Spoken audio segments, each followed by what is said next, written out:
This is GT racing right now. He's got traction, he's got everything outside of both of them! Maloney! Oh, he's taken Anderson! Anderson's up to Oh my god! Big crash! Oh my goodness, half the field's gonna get rolled! Six very close. These guys are want to make their way through the field very quickly. Oh, there we go! Oh no! That's massive! This is it! This is over! I can't believe this! Oh my god! God, what?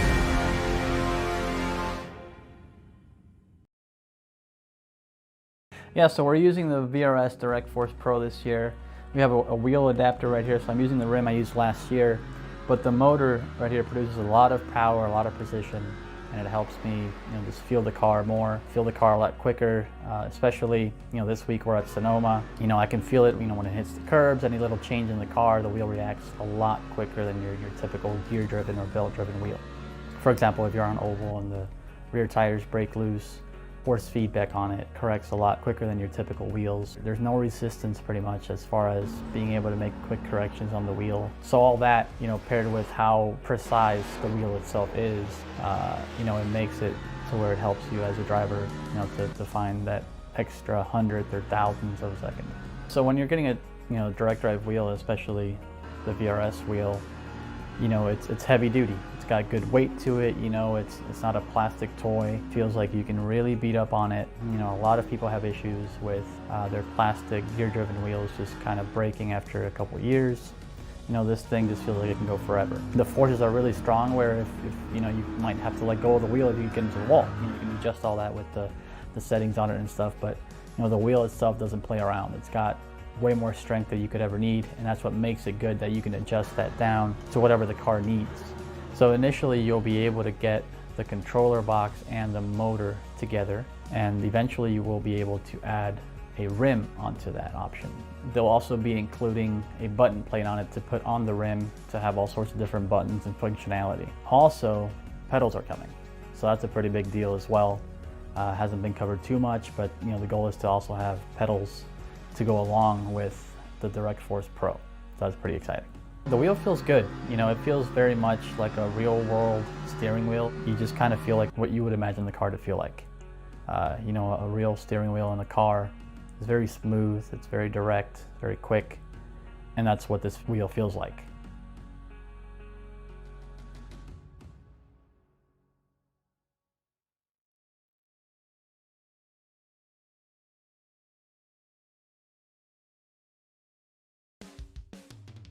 Watkins Glen. It's a speed demon's paradise. Long straights, always with opportunity upon opportunity to make something happen. This is where you get brilliant action time and time again. And with SimSpeed TV, we get the very pinnacle of iRacing's competitive scene. It's your VRS GT Sprint Series here from Watkins Glen International, round 1 of 12. Get in with the fun and the action here today. My name's Jake Sperry, joined alongside by Fonty, Scott Fountain, here alongside me for the ride. And this is where it all gets really fun and exciting. What a wonderful circuit we find ourselves at, full of surprises here, there, and everywhere. And Fonty, we are really looking forward to this series. Of course, it's marquee, it's prime time, so to speak. Yes, you're exactly right. Hello, everybody, and welcome to our second event of tonight on a Friday night. And it's the Virtual Racing School Top Split Strength of Field race. Big thanks to Virtual Racing School for supporting us. As you're seeing just our track map coming up there, thanks to Google Earth. Zooming in on such a fantastic circuit. I really want to drive here in real life. What about you, Sperry? It's a wonderful track. It's got elevation change, it's got high speeds, and every single part of this circuit is about being cautious but aggressive. The 9TDSs, the inner loop, the outer loop, the shoot, the toe, the heel, every single corner demands respect on this circuit, and I'm sure that everyone who is racing wants to make sure that they find themselves up at the very, very top end of this opening week's worth of racing action. So we'll keep an eye out and see who puts themselves up at the very, very top end of things over a very long season. A lot of drivers looking to try and put themselves up then. And get themselves through. So we'll see how those lap times will all come in. But before we do that, we'll have a little look at the schedule and see exactly where we're going over the course of this season. We start off, of course, at Watkins Glen. Next round, no surprise, Sebring International Raceway, the iRacing 12-hour coming up in that week, with Daytona at night coming into play. Then with, of course, that fourth round, Lime Rock Park being a very tight and twisty lap indeed on top of that. Then you look at the likes of Interlagos, the Nürburgring, Road America, Phillip Island. You got 4 very different tracks, all offer something just a little bit different. And then you get Okayama on top of that, a very fiddly free track, which is going to make life difficult for drivers. Monza then for the speed. Then you got Circuit of the Americas and Spa to finish. 2 circuits at the end, Fonty, with 40 minutes worth of racing action, which really could make a huge split in terms of the way that these races run. Yeah, you're exactly right. What a fantastic bunch of circuits that we're going to see. Certainly next week, expect to see some big numbers in driver entries. We had 366 people sign up for this particular time slot of the Virtual Racing School GT Series. And yeah, we've got some amazing drivers in this split here. Highest iRacing I see is 7,100. So very, very impressive with the caliber of drivers that we have tonight. And every driver's looking for those times in qualifying. It's Malte Stumpf who is at the top at the moment, 145.449, piloting around the Mercedes AMG GT3, has a very nice top end to it. So could be one of those days that we see Ferran Saracercos then is going to make some progress. So we'll see what Ferran Serra is able to do, making that progress towards the line with the kanji there on the front, I believe in hiragana, over and pushing forward, and not a bad time there. Max Del Orco, what a name going to the top. It's been a while since I've seen him in a sim race. 145.294 up at the top. Ahmed Garib then searching with a 46.2. That is good enough for 14th place at the moment. Very competitive. Top 14 within 1 second. Yeah, you're exactly right. Good to see Jackson Frere out there having a run. He is the second highest Lamborghini, sitting in 13th position currently. Yeah, not too many Lamborghinis out there. Certainly the car of choice, what looks to have the pace at the moment, is the trusty old McLaren. Was the first of the GT cars to come to the iRacing series and is a very popular choice of car. Certainly is. We're focusing on João Carlos Mendigo making that progress towards the line. That's a 146.3 on the board. Moves up then to 15th with that second lap in. They only get 2 laps and 8 minutes to set them up. One driver who definitely always knocks on the door and does very well is Bruno De Carmo, one of the premier racing drivers out of Brazil, or premier sim racers out of Brazil. Rafael Bravonge making a move up to second. Malte Stumpf in third. John Derrick currently in 4th position. But De Carmo making that run towards the line, and it's a 45.728. So does improve, but not position crucially. 4,000 short there, Fonty, on passing Daniel Cruz. Oh yeah, this top 10 cars are so close together. This is going to be such a fantastic race. What a circuit to be at. We've got plenty of long straights and some really, really good drivers here. So I expect this to be an absolute hammer of an event. It certainly looks that way as Ahmed Garib uses all of the curb out of the final corner, trying to improve on lap time, gets it to a 45.9. That's good enough for 12th place overall as those times continue to change. Billy Fletcher and Ethan Bass starting to jump up a couple places, and a familiar name to those who have watched a lot of content here with SimSpeed TV. It's Thomas Hinds there in 19th position on a 146.4, so it's 1.2 seconds off the pace. Mikael Limon there a little bit down the order, then in 21st, pulling the car over to a stop. That puts everybody then in a finishing position. So we will see where everyone will be lining up then on the starting grid. A lot of names watching that have been in, up and around the top level, like Rafael Sanka, who has been in and around the Brazilian scene, and Rocco Barone, of course, a professional volleyball player. But it is Max Del Orco on pole position in the McLaren MP4 12C with a 145.294 as they get the top two. Raphael Bervanger in second position with Malte Stumpf in third and John Derrick there in fourth position. It's four McLarens in the top five. Stumpf the odd one out with Massimo Carbagnani in the number one car in fifth position with Daniel Cruz there in sixth position. It's then Pat Herbub and Artem Grabov there in seventh and eighth position. Bruno De Carmo there in ninth, and it's Jesse Jones who rounds out the top 10 overall. Looking over then towards the next page of the grid, it will be Ferran Serra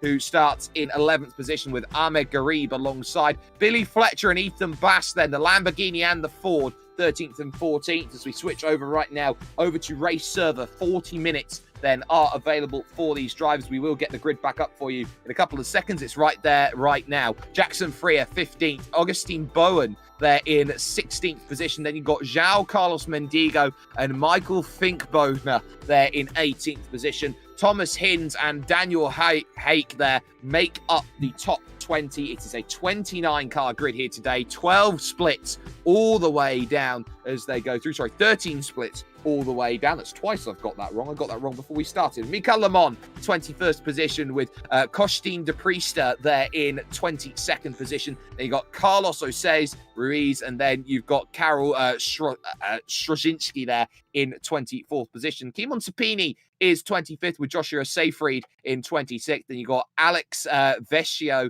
Xisco Romero, and then Rob Clark, not setting a time, starting this one all the way back in 29th position. They will have themselves one full pace lap here today at Watkins Glen as we take a little look at this circuit and how it all figures out. Look at all of that camber change as they go up the hill through turn 3, those very menacing walls which very much give that street circuit vibe through this section. Fonty, this may be the case that they're all sitting there waiting and being patient for this one, but you can see track temp 36 degrees. They've got every reason to be happy about that, but this is a sprint race, and so everything is pretty much off the table. You go out there, you be aggressive, you gain places.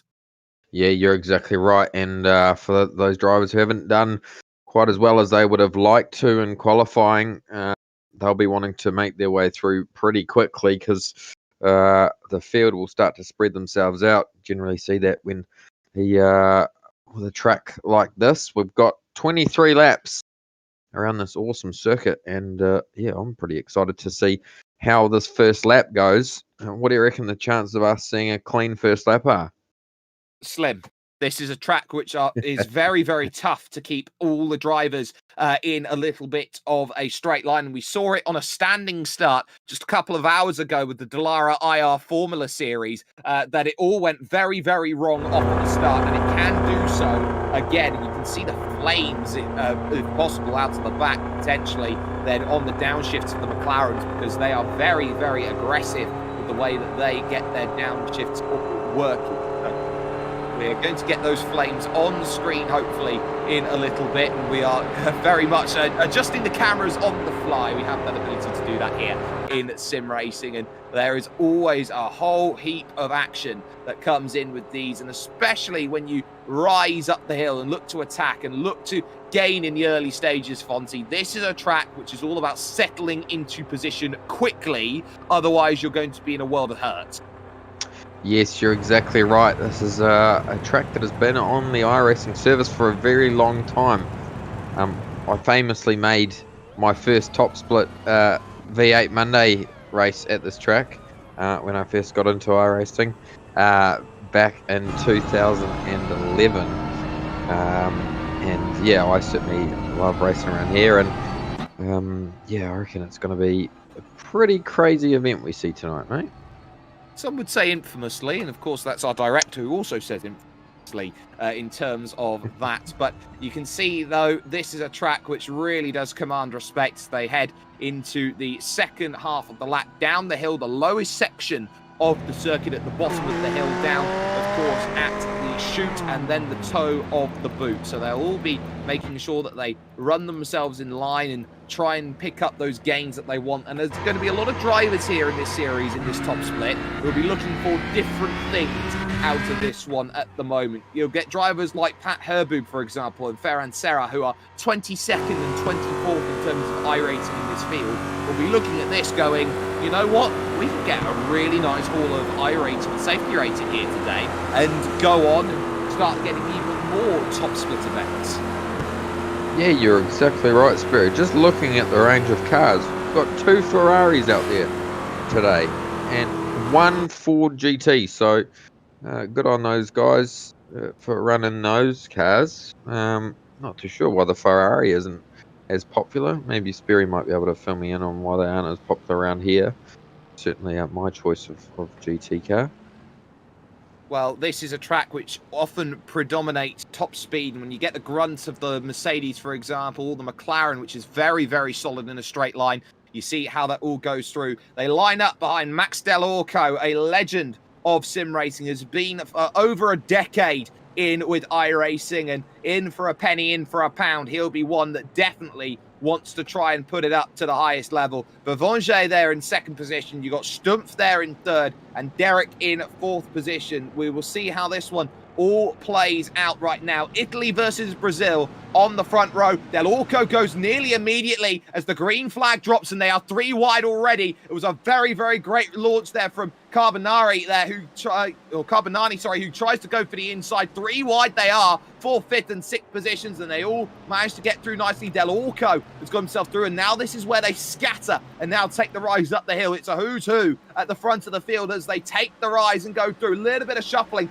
Grabov then has to get out of the throttle slightly, and there's going to be a little bit of drivers off camber trying to get through. Somehow they survive up as they try and make their way forward, and now it's all about that charge towards that inner loop chicane. Well, I tell you what, I'm impressed that they all made it through there. I saw about mid-pack one of the cars looking like he was making his way to the wall. We've got a car around, one of the Mercedes that looks to be, yep, here we go. So he's done that all by himself by the looks of it, from what I could see in the background there. Yeah, definitely no contact. Just got himself a little bit out there on the dirty side of the circuit. Couldn't get the car turned in, and it was spin central. Pat Herbub already up into 6th position. We have one retirement already. It's Carlos Jose Ruiz who has been caught out. We'll catch this on the virtual racing school replay, ladies and gentlemen. Exactly how that would... Oh, my goodness me. Up over 3, 4, and into the wall 5, 6 times over. That's enough to make your head spin, especially when it's just after dinner time here, with it being 20 past 10 UK time. But this is the key. Going through, there's the spinner Serra just in front, all on his own, and he gets through. He tries to get outside, and then it's the Lamborghini that gets a slide, and there's nothing you can do in that position. That Mercedes is going in all sorts of wrong directions. It was Kimon Sapini who in the end gets himself caught out on the outside. Yeah, well, we didn't quite manage to get through a lap. First up, I thought we were going to get there, but we didn't quite. Yeah, pretty disappointing incident there for him, and very, very unlucky. Kimon Sapini he'll be counting his lucky stars, I reckon, because he was pretty lucky to get away with that one. He certainly was. We still have some side-by-side here as they go through. This is Michael Finkboner then, and his teammate just there as well, Daniel Hake, I think is going to fall into position then. Those two running themselves up the hill as they go through. They've got Sapini just behind, Joshua Seyfried there, and Alex Vecchio. This is down in the mid to late pack at the moment, and those positions are changing up and down. Jesse Jones getting one done on Jackson Freer in the background then. So Freer in the Lamborghini drops back to 13th position. Jesse Jones recovering up into 12th place. Not really too many gains, but the big one was Massimo Carbagnani, who moves up into 3rd position then in the early stages. Jesse Jones there up into 12th will be quite happy, but now you settle into a rhythm and you pick off drivers one at a time here. Yeah, nice little battle here. P7. Oh, he's looking up the inside of P6. And yeah, nice 4-car bunch battle going on here. These guys want to sort themselves out pretty quickly. Daniel Cruz under a lot of pressure here from Bruno, but he's going to manage to hold that off. Bruno looks to go to the outside. He's not going to do it. nearly there for Bruno De Carmo, but you're not going to find it around the outside in this strong of a field, so he has to sit patiently, he has to wait. Artem Grabov there behind is going to be wanting to get in, and then you got Ahmed Garib there in the mix also. Everybody racing hard, looking for positions, looking for points, looking for a good start to this GT series, the Sprint Series season, but it is starting to look like it is the front two, starting to try and break away a little bit. You've got Monte Stumpf in fourth, trying to harass the back of Massimo, but there you've got Mika Limon, who is falling backwards like a stone at the moment. Sapini over the radio, not too happy about things through the final corner. Yeah, you're exactly right. We've got something happen there. Looks like one of the McLarens went around. Oh, we're just going to catch this on the replay now. Like he caught the grass on entry there, Fonty. Yep. Well, there we go. Okay, so Lamont, I also saw a McLaren off in the background at turn 1. Not too sure who that was. So yeah, disappointing for this driver though. So difficult for Joshua to get through there. You kind of got to commit yourself, especially when you can't see anything. Exactly. There's a lot of smoke updates that have come along from iRacing, so you start to understand just how difficult it is to pick out where you need to go, and it's all the way in the back right now where you start to see it. Safri, Clark, Vescio, Limon, and side by side behind between Sapini and Romero. Romero on the inside. Vescio and Clark go side by side up the toe of the boot, and now they run along the sole of the boot here on this straight over towards the heel. Which way do you want to go? Is it going to be left? Is it going to be right? Rob Clark is a little bit boxed in, so decides to lift off it because Vescio tries to go around the outside. Not going to work there, and that's going to be 2 positions lost for the price of 1 attempt to make the move. It's all happening there in the back of the pack at the moment, but everybody now starts to settle down. There's the top 4 that you can see, and watch how Del Orco every single time on the front stretch is moving all the way to the right-hand side. 1:45.7, there's the flame we were looking for from 3rd position, and Massimo Carbagnani here trying to stay within a range of Rafael Bavanger there, who is in 8th, is 8/10 of a second behind. We'll catch this on the Virtual Racing School replay, though. Here's a little bit of a moment further back. This is Daniel Hake, who has run into troubles in the Audi R8 LMS. So this is where it goes wrong for the number 20 at that stage. So going through the penultimate corner, is it just a case of running too far wide? Back steps out. It's a traditional Audi accident. That is such a hard corner to get right, and so easy to run yourself wide. And that, you know, these GT cars are very difficult to control once the rear starts to go around. Yeah, and it's that rear which really does need to be settled, especially in the Audi with the way that it drives. It's so easy for that rear to step out. Malte Stumpf, though, wants to break that lock of 3 McLarens up in the top 3. He wants to put back in that AMG Mercedes, and this is one of the things that the VRS Sprint Series has. You have balance of performance and you have class warfare, so that means that you always try and make sure that you've got the car better than anybody else as we catch picture in picture just how everyone starts the battle. We'll take a look then. On the right hand side you've got the TV cameras, and then we've got the onboard then on the left hand side of your screen. Very tough to gain any advantage as you go through. This is one of those tracks where you really need to be following and pinpoint. It's almost like threading a needle through every corner for 40 minutes. Yeah, you're exactly right. And you make a small little mistake and you can easily be swallowed up by 4, 5, 6 cars if you're having a close battle, especially in the classes that are very draft dependent. Not as much in the GT class, but yeah, we're certainly with the caliber of drivers that we have here today, there's very minimal mistakes being made. Yep, and it's those mistakes which often do come into play. This is Billy Fletcher in the Lamborghini trying to get that Huracan up past Jesse Jones and up into 11th position. Jones is flying through this field at the moment, but it seems right now that Billy Fletcher wants to try and get out there, get aggressive, and they have to be very cautious of the way they attack that inner loop, that bus stop then, just before the outer loop dash carousel, because it's very easy to get yourself an incident. Here's some side-by-sides, and this is what we're talking about here, because the 2 AMG Mercedes came together there, Clark and Lamont, and Lamont somehow keeps it on the island, and the move is done by Clark, but at what cost? That was fantastic. He managed to make the move happen and still went for a trip on the grass.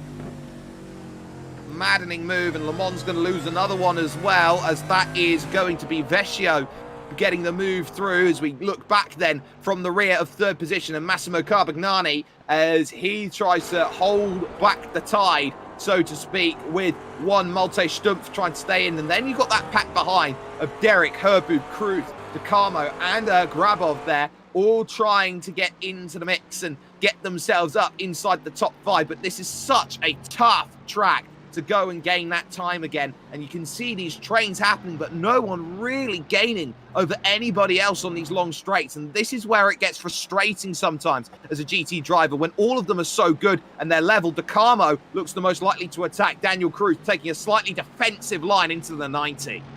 Yeah, this track is very forgiving for drivers, so if you do make a slight mistake, you can generally get away with it, and that's why we're not seeing as many passes as what we might see at, say, Mount Panorama or even Sebring, tracks like that, where it's, there we go, the move. Carmo, he's not made it stick, but he's tried. Oh, but we did see as well just then Jesse Jones get it done on Ahmed Garib there down the inside. Wonderful move. Jesse Jones up into the top 10 with that pass and back to where he started in this one. But DeCarmo was definitely looking on Daniel Cruz as well, just in front. We had that eyes on that, also didn't quite happen. But look at it for the race lead all of a sudden. Max Del Orco has been unable to shake off Raphael Bavonge, and that is why we are seeing here such a brilliant race right now. It's those two who started 1 and 2 in this race, who I think are trying to break away, get a little bit of a gap so they can start racing proper at this stage. Del Orco will very much be looking in the rear mirrors. Yeah, well, just looking at those lap times of those front 3 cars, you've got Delorco 1:45.959, second place car 1:45.945, and the third place car 1:45.950. So absolutely nothing in it. There's really so a second separating second and third. If the front 2 cars can break that out to about 1.5 seconds, it's going to be very difficult for the number 1 car to catch back on.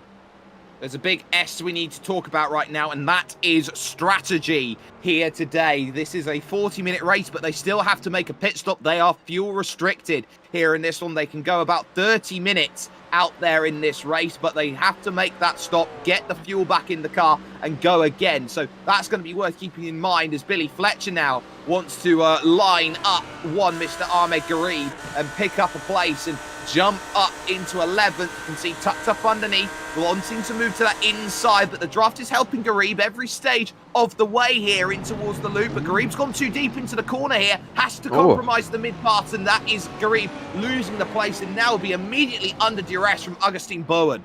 That was a good move actually there by Fletcher. He was not really in the ideal position through the second part of the corner, but yeah, did well to make that stick and not run off the circuit. So where did Fletcher start? Fletcher started in, I can't actually see that on my 13th. screen. 13th. So moved up 2 spots. Closest battle.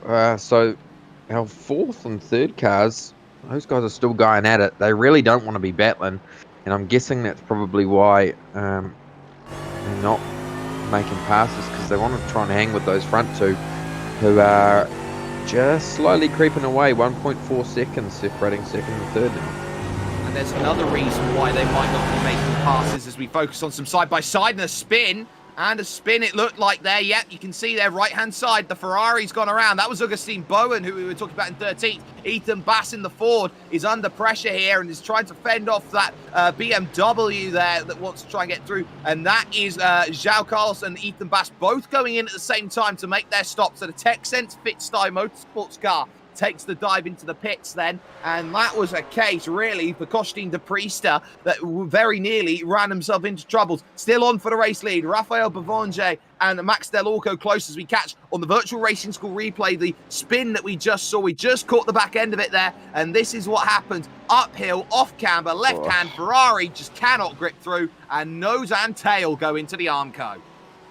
Yeah, these GT cars, they're really hard to predict. You can be driving that same way lap after lap, and then it will just start to come around, and before you know it, you're facing the other way. So, um, pit lane is lighting up though, and seeing plenty of action going on here. So yeah, fuel saving is going to be a big part of tonight's race, and I reckon that car sitting in second place will be looking in a pretty good position, and will hopefully, well, potentially be able to take less fuel in that stop. It looks like that's the game that's being played. Malte Stumpf doing exactly the same here to Massimo Carbagnani as he tries to push forward. John Derrick just not in a range to really start saving. He was a full 9/10 of a second back then of these two, and really needs to get within half a second to start properly saving fuel. And this is a track when you've got such long straights like this, it's prime to the lift and coast, and it's one of the very staples that we see in this sort of racing. It'll be key to see who decides when to make a stop, because the top 9 here in this race are still split by only 5.5 seconds right now. It's definitely not out of the ranges of anybody to go out there and get a decent result. Yeah, you're exactly right. Be interesting to see when on board one of these, either second or fourth, to see if they are lifting off and coasting. You can definitely tell though that they are. Just looking at the back shot there, nice bit of flames through this awesome bus stop chicane. Just brilliant seeing how these drivers look to try and navigate their way through. I'm sure if Malte Stumpf got any closer to that McLaren in front, that his front grille of that AMG Mercedes would be enough to put your breakfast on in the morning, I'd definitely say at this point in time. But you've got Derek, Herbu and Cruz all now getting onto the back of this, and this is where you start to struggle. That gap is opening up slowly but surely, 1.3 seconds, but all of a sudden Del Orco finding an extra cadence at the moment. It is now Raphael Bavanger who is on the ropes right now, hoping to stay within the second. Yeah, and that's just happened within the last lap. So potentially, maybe he's driving to a number, or has he worn the front tyres out a little bit more than he wanted to, with being that trailing car and having a little bit more front aero push. 0.8 of a second, so he's not going to want to let him get it too far away, but Del Orco is really trying to break that gap now, isn't he? Yeah, you can see it's almost like watching those MotoGP bikes when you see Del Orco on the front stretch, because he is moving every time to the pit wall and back again, trying to shake as much as he possibly can, and everyone taking to the extreme limit of turn 1, which you can definitely do here at Watkins Glen, and make sure they are using that limit to the very, very fringes. And we will be seeing these drivers trying to go potentially as long as they can. And I've just caught the ideal as they go through of lifting and coasting from Malte Stumpf. He was up at 257, made sure he lifted back to 252 before the brakes fully came on in and tried to go and attack. This is a really important stage of the race right now, because drivers who are in good positions here, I'd also keep an eye on that 22 of Pat Herbu, who could definitely gain very well in this race. Yeah, you're exactly right.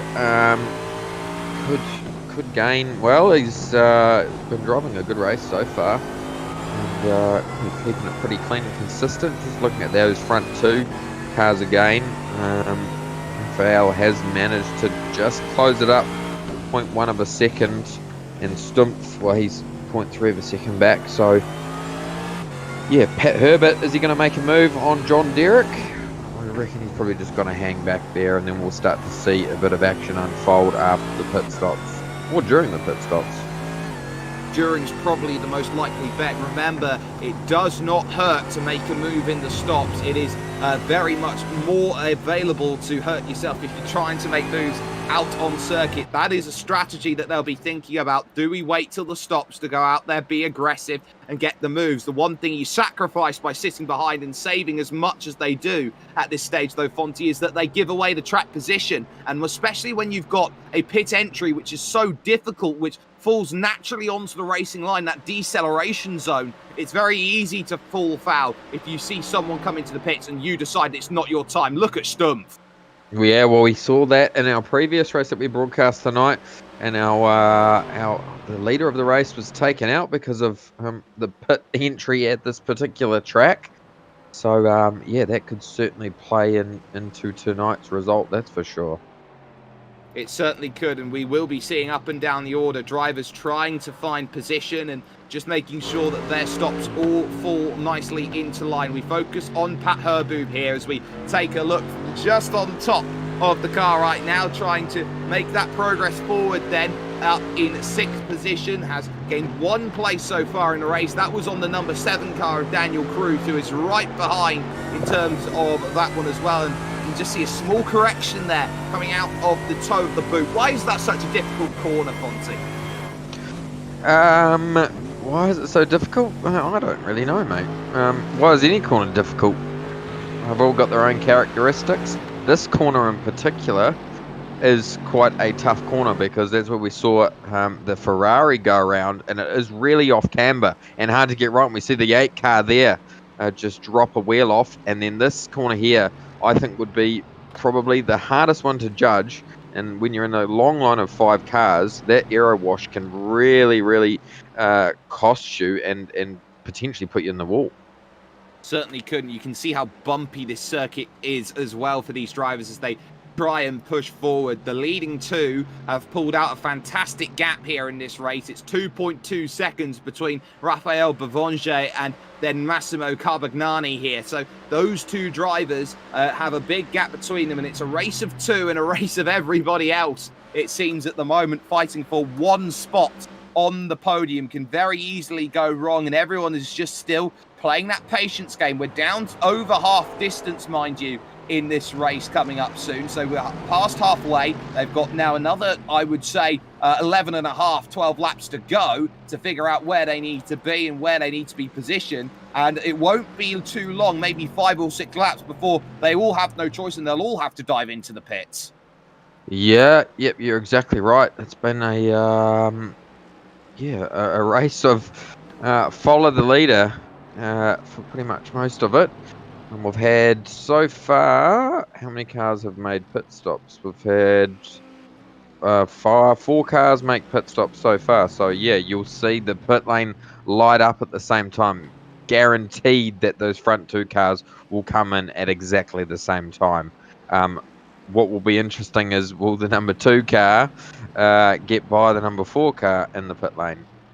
Well, we'll see how Del Orco and Bovanger manage in terms of this one. You've got Carbagnani there in 3rd. We look back to Rob Clark in 18th position. He's still having his scraps right now. Joshua Seyfried there just behind wants to try and get into the mixers. These 2 are probably those who are wanting to make sure that they get as far forward as they possibly can. They are 27 seconds off of the race lead at the moment, as we focus a little bit on those drivers trying to get through, as we do have a taker into the pits here. It's Billy Fletcher in the Lamborghini Huracan GT3 Evo deciding it's his time to make that call just after halfway, which I don't think is a bad call at all.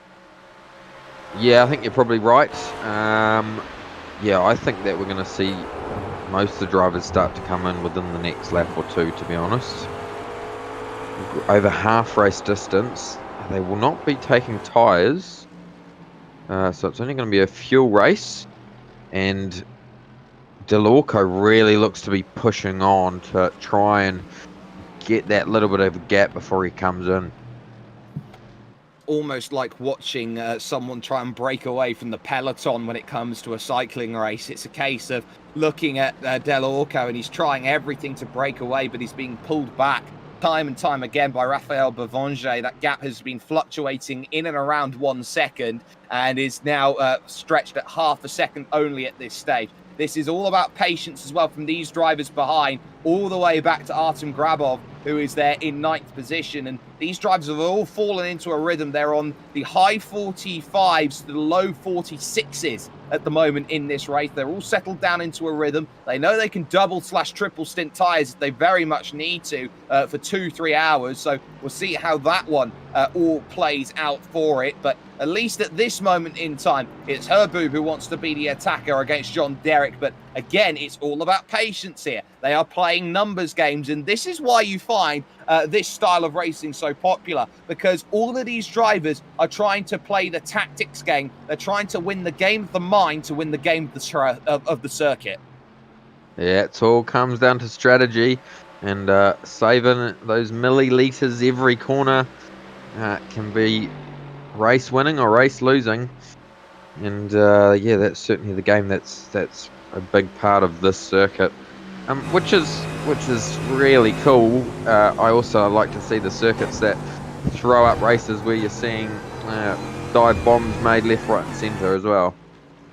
Yes, and every single move becomes very, very key in the here and the there, as it is a case where once again Del Orco and Bavanger want to try and put themselves into position. Once again, they want to be the two that find themselves with a very, very happy run of things that puts them in the best possible position to win this race. They're gaining couple tenths every single lap on those drivers behind, and that's what they've been planning from the start of this race. Put everybody else out of contention here, Fonty. Make it a straight-up hand-to-hand combat, mano-a-mano, between Del Orco, who is probably one of the living legends for a number of reasons when it comes to sim racing, and then Bavanger, who wants to try and show that he can give things what he wants. And the 27 very unhappy over the radio in the background. João Carlos, I think, may just be in the fence and out. Yes, he is.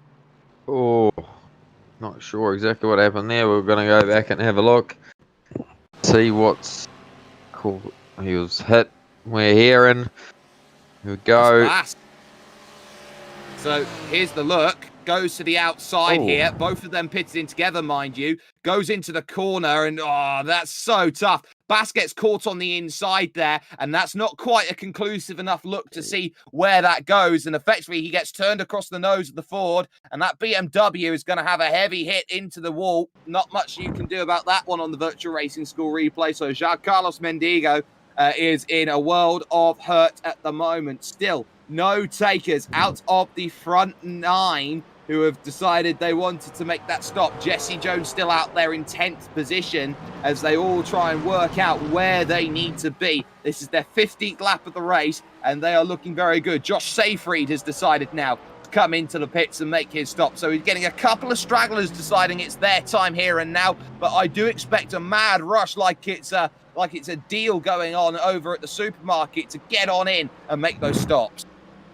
I've just been riding on board with Max Del Orco, and he is seriously fuel saving in that lead car, probably more than what the number 2 car is. He was on the clutching it for a good 2 or 3 seconds at the end of the big long straight, and yeah, he's clutching it into about 3 or 4 corners.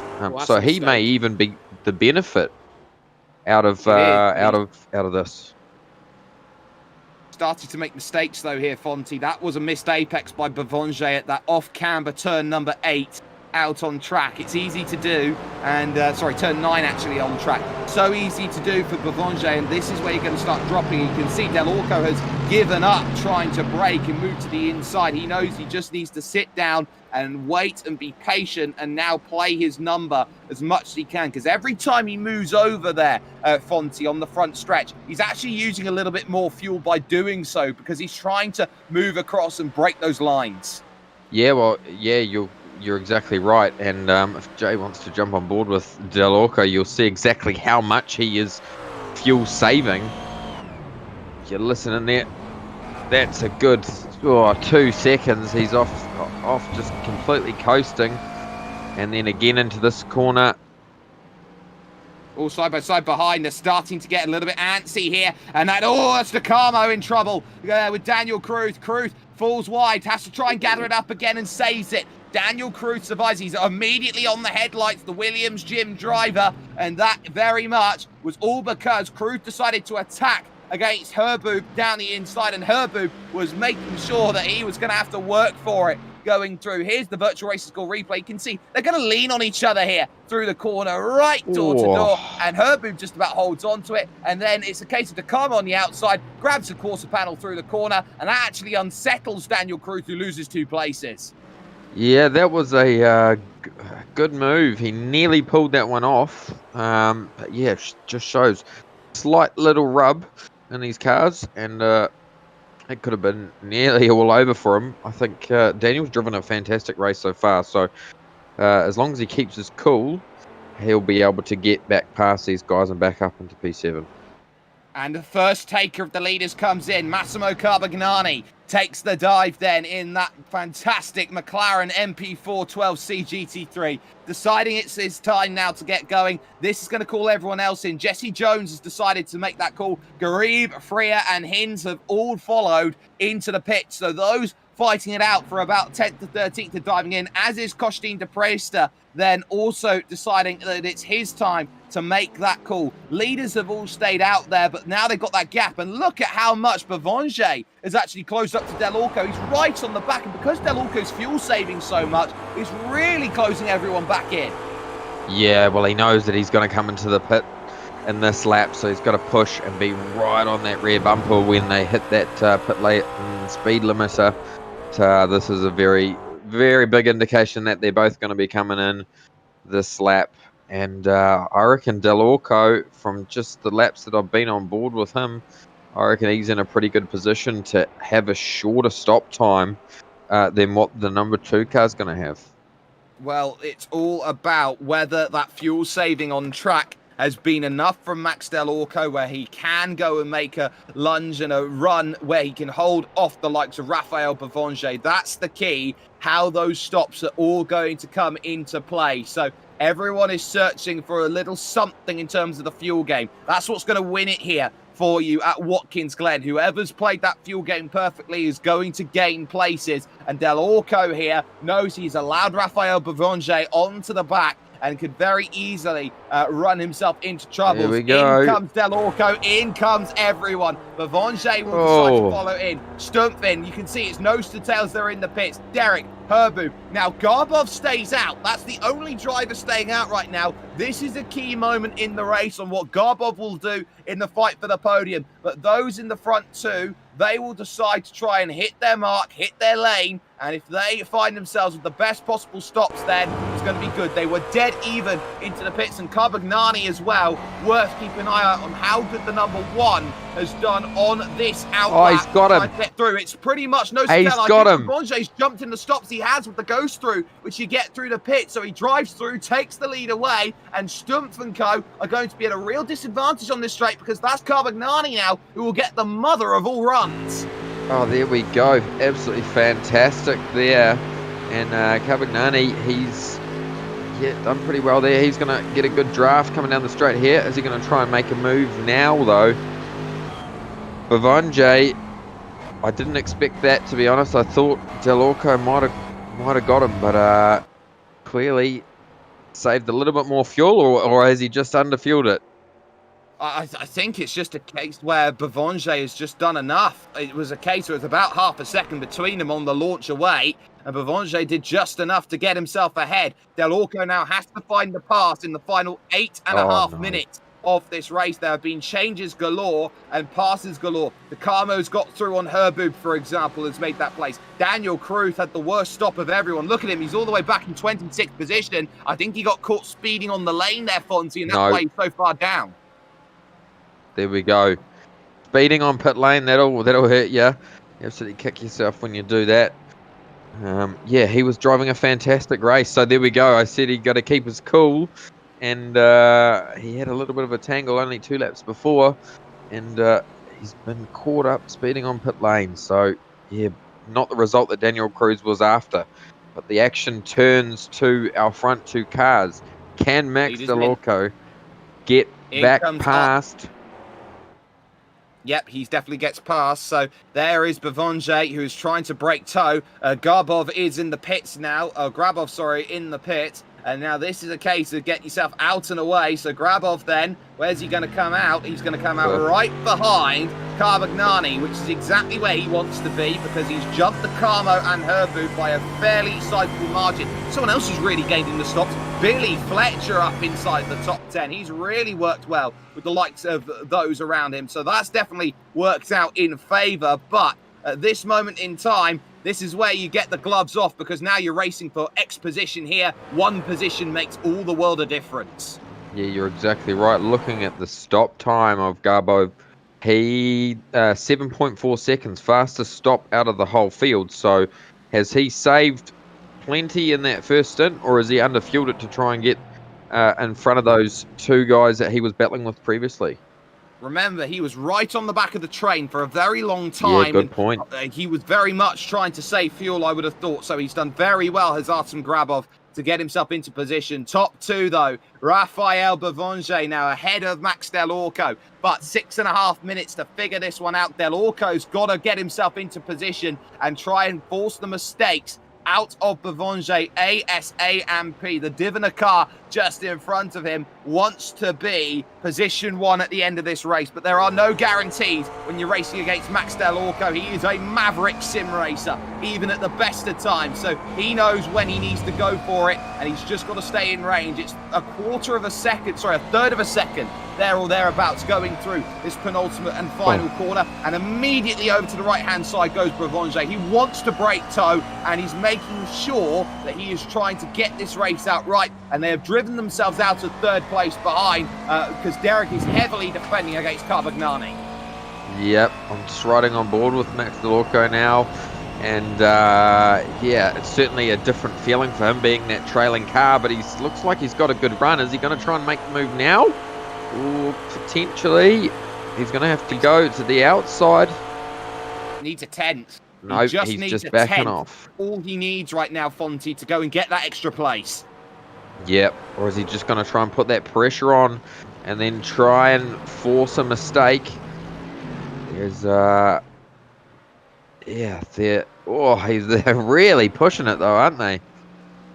They certainly are. Everything on the line. Derek as well on the defence of fourth place. Carbagnani there with the number one, highest iRacing in the field at a smidge over 7,000. You've got the likes, of course, of Artem Grabov behind, who wants in to gain a place, to gain some positions and showcase exactly what he is capable of. That's another little battle that we'll be seeing and we'll be hoping to see get itself to conclusion. But once more, it's the top two. It's Bavonge, it is Del Orco, and Del Orco drops a 10th there through that section. Here's another battle right down the field right now, because you've got there Joshua Seyfried on the defence of Rob Clark then, and also Ferran Serra trying to get back through. Yeah, there is battles aplenty throughout the field, and we did say that it was going to light up after the pit stops had happened. I reckon not long left in this race. 4 minutes left in the race. So if you're going to make a move, you're going to make it pretty soon.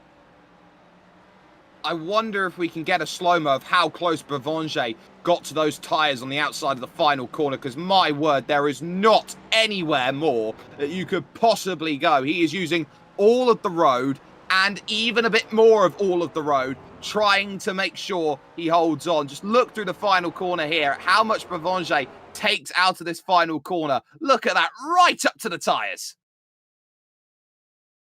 Yeah, it's very impressive from these guys. They're absolute pioneers of this GT racing, and we're seeing two fantastic drivers battling it out here. Is Max going to have enough to make that move? He is all over the back of that number 2 car, trying to force that mistake, but also struggling with a big lot of aero push in the front. Yep, back live now, and yeah, where's potentially going to make the move? Well, obviously up over the hill before the bus stop chicane is probably the most popular. But yeah, there is a couple of passing opportunities. He's going to have to be really committed though to get it done.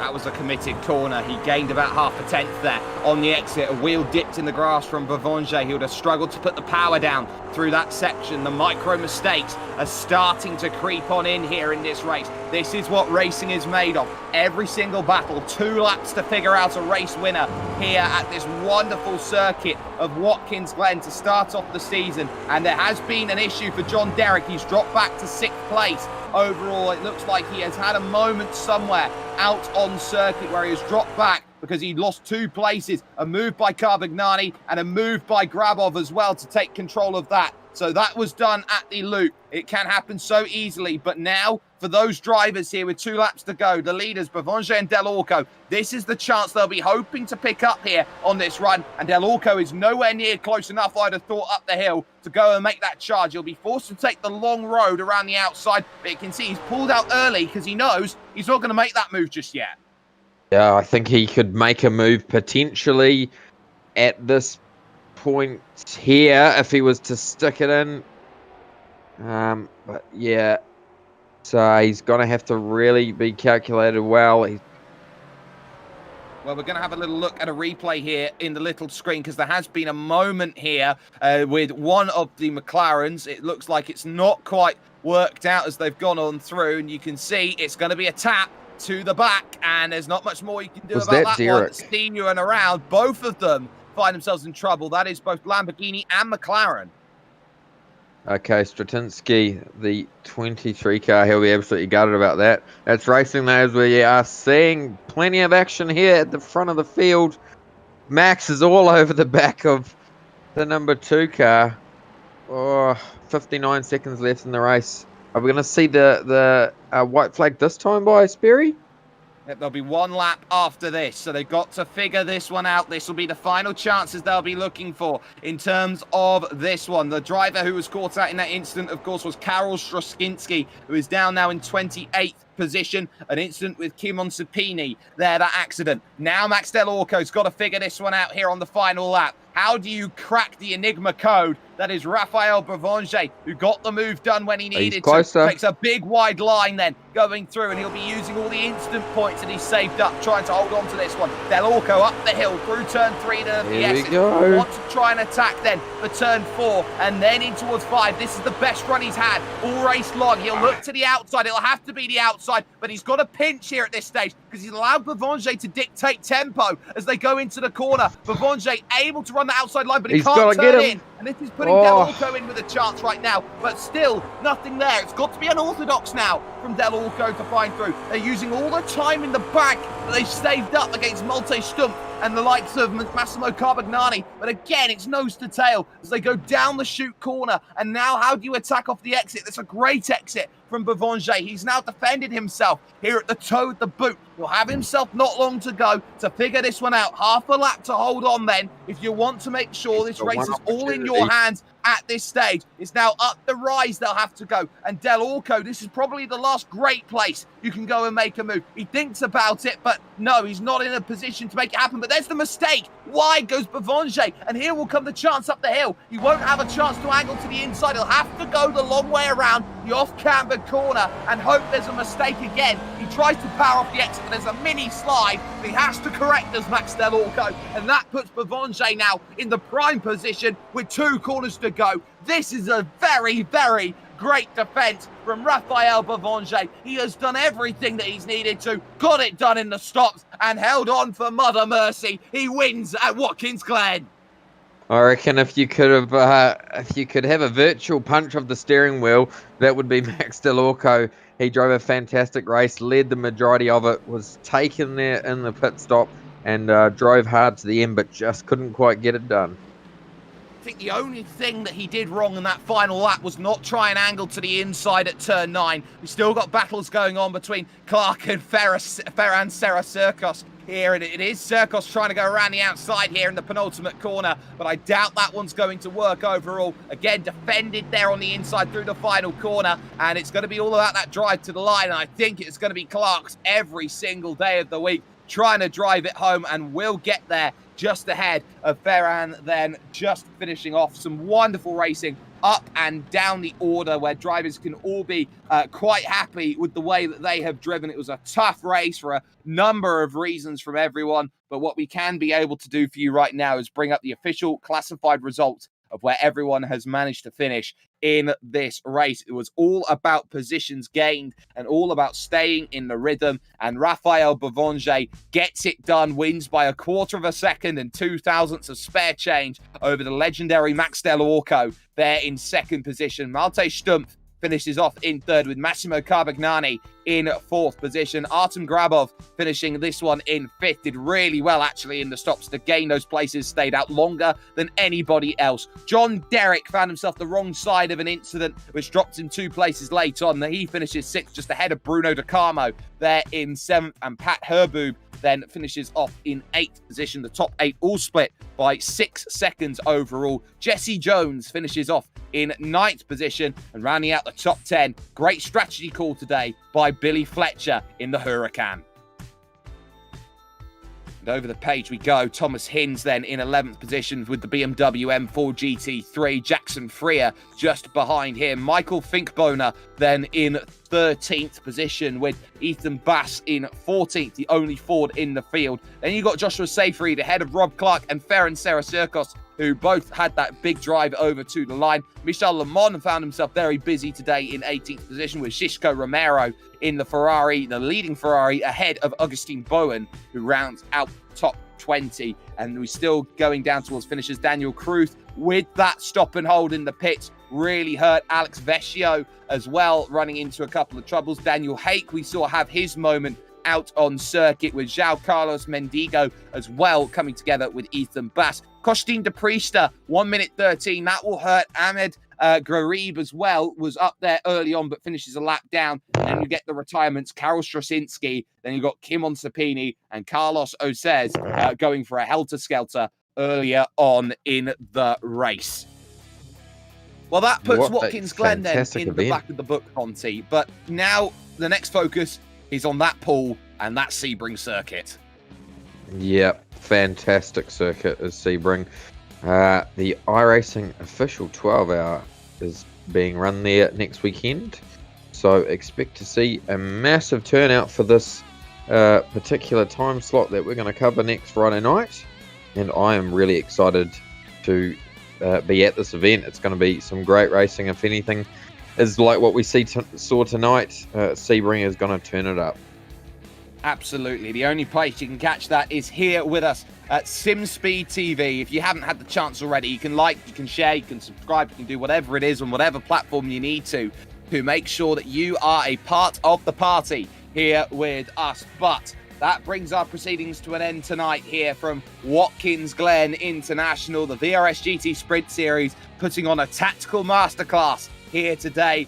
But it is going to be smiles all round for those who get the victories and get the results that they certainly wanted to. A massive thanks goes to the Virtual Racing School, who helped sponsor not only the VRS GT Sprint Series, but also here the replays for us at SimSpeed TV. A massive shout has to go out, of course, to Jay Kennedy, who has been on the camera since silly o'clock in the morning. From Scott Fountain alongside me, I've been Jake Sperry. Raphael Boulanger gets one over Max Del Orco. Not often you get to say that, but it was a game hard fought, and they put it out to the bitter end. One small margin makes all the difference, and we might just see that again when you get even stronger drivers coming up to Sebring. 1 week's time, you'll want to see that with us at SimSpeed TV. Are you new to sim racing, or maybe a veteran struggling to reach the next level? Have you ever wondered how the aliens reach impressive lap times that seem impossible to achieve? If so, you're not alone. Most drivers reach a certain level and get stuck. But getting faster on track is easier than you think. VRS coaches are some of the best sim racers in the world and offer one-on-one driver skills training at affordable rates to help new drivers learn the basics and help experienced drivers break through to the next level. Are you ready to get faster and get off the iRating roller coaster?